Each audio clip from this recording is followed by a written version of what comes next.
Hello, I'm Tim Dieppe, Head of Public Policy at Christian Concern, and I'm very excited to be sat here with Steve Beegoo, who is joining us as Head of Education, and a great and very important role and with a lot of experience. Steve, tell us a bit about your background and what led you to come and do this work. Yeah, sure, Tim. Well, I'm very much looking forward to working with Christian Concern. I've got a history of working in education over the last 25 years, from starting off as a primary school teacher. I've worked in inner city to the leafy villages, and I've worked as a deputy head in primary schools and also in a special school as well, and I've done secondary school teaching. I also started a preschool from scratch in the town where I lived, where I was a church pastor for 10 years, working with other churches and developing things in education. And in more recent times, I've been the chairman of governors and then the principal of the Christian school called the King's School in Witney, which is a part of a wider group of schools called the Christian Schools Trust Schools, where I've been supporting at a national level those schools. So I've got a fair bit of experience over the last 25 years in education, and hopefully be able to bring some of that to bear as I come and work here. Great. Tell me a bit more about the King's School in Witney, where you've just been principal. Tell us a bit more about how that started and what kind of school it's like and how it's distinctive and so on. Well, it was an incredible vision that was given to a group of churches about 30 years ago, 35 years ago, where God really spoke to them to say, what are you doing with my children? And it really helped people start to think, do you know what, we need to be doing more for our children than we are doing. And from that point, it started a conversation that led them to actually starting their own school, which has been going for 35 years now, and I've been privileged to be able to be involved in leadership over the last 10, 12 years as chairman of governors and then the principal of it. And it's a fantastic place where the presence of God can be felt as much in a geography lesson as it can in an assembly. So, yeah, and there are many schools like that are growing and flourishing across the nation, and they're kind of beacons of light of what Christian education could look like. Great. And Steve, you've got children yourself? Yes, I've got 3 daughters. I'm married with 3 daughters. They are wonderful. They're such a blessing.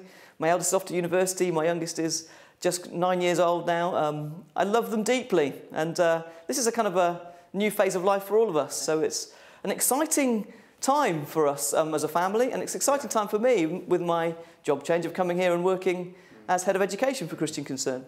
And tell us a bit more about how you see the importance of education and the opportunity for this role and this kind of thing. What can Christian Concern be doing in education? Yeah, well, Tim, it's a really important time, I think.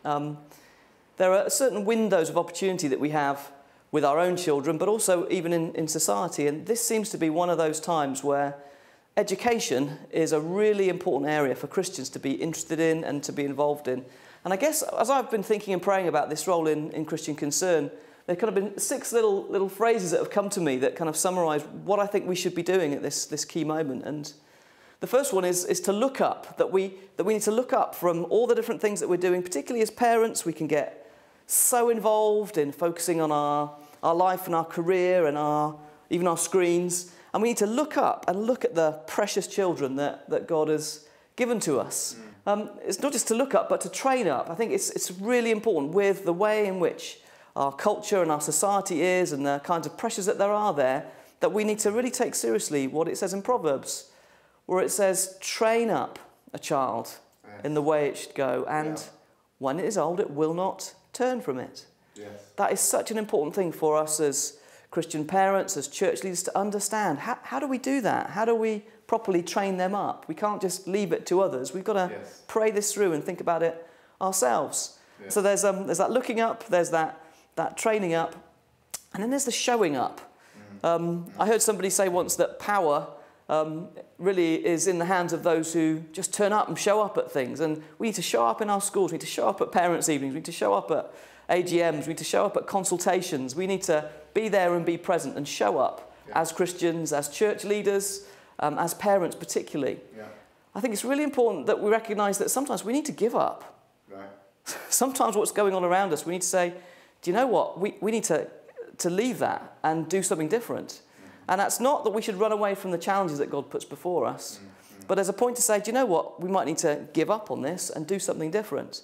And that requires often a whole nother layer of giving up, which is maybe giving up financially, giving up of our time, so that we can commit to doing what needs to be done, so that our children, our precious, precious children, are trained up in the way they should go.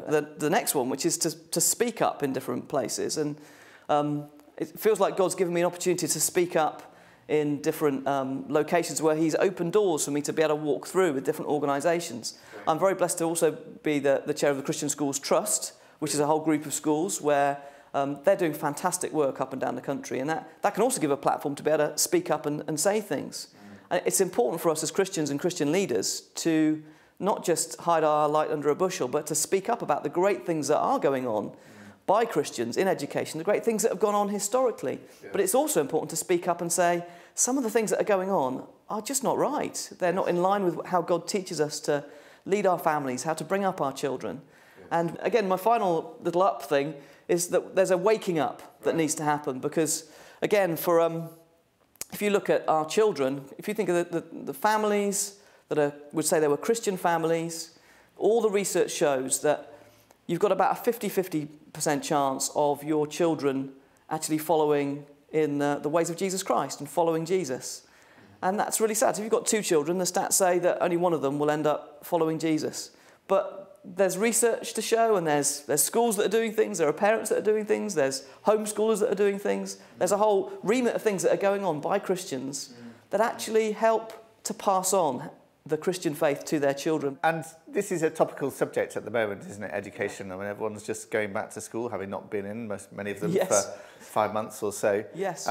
Just tell us about how topical it is just now. Yes, well, again, one of those issues is that the relationships and sex education has been coming in from September, and thankfully it can be put off until the summer term before it's introduced because of the COVID circumstances. But that's causing all sorts of issues because families are discovering that their children are being taught things that they're really not happy about, and quite inappropriate content outside of parents' ability to influence and understand. Of course, the good news is that the government has said all schools should be talking and explaining what they're going to be doing with children to the parents. I was reading a non-Christian commentator today who said he had a number of conversations with parents who said, my child has got really upset because they were told tomorrow you might become a boy or a girl. You know, I mean, this is a non-Christian commentator saying, what is happening in our education system? And this is exactly this kind of RSE teaching, isn't it? That's right, and I've heard those stories as well. It's completely unnecessary. I mean, the government regulations and guidelines talk about things in a very broad terms, so you can choose what kind of curriculum you decide to present to the children.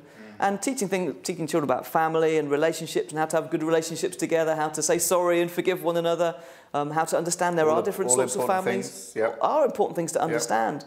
But the way in which it's being done and the way it's being promoted to teachers and head teachers is in a way that suggests that other areas should be highlighted, and some of the way in which the LGBT issues are handled seem to many Christians to be inappropriate for young children.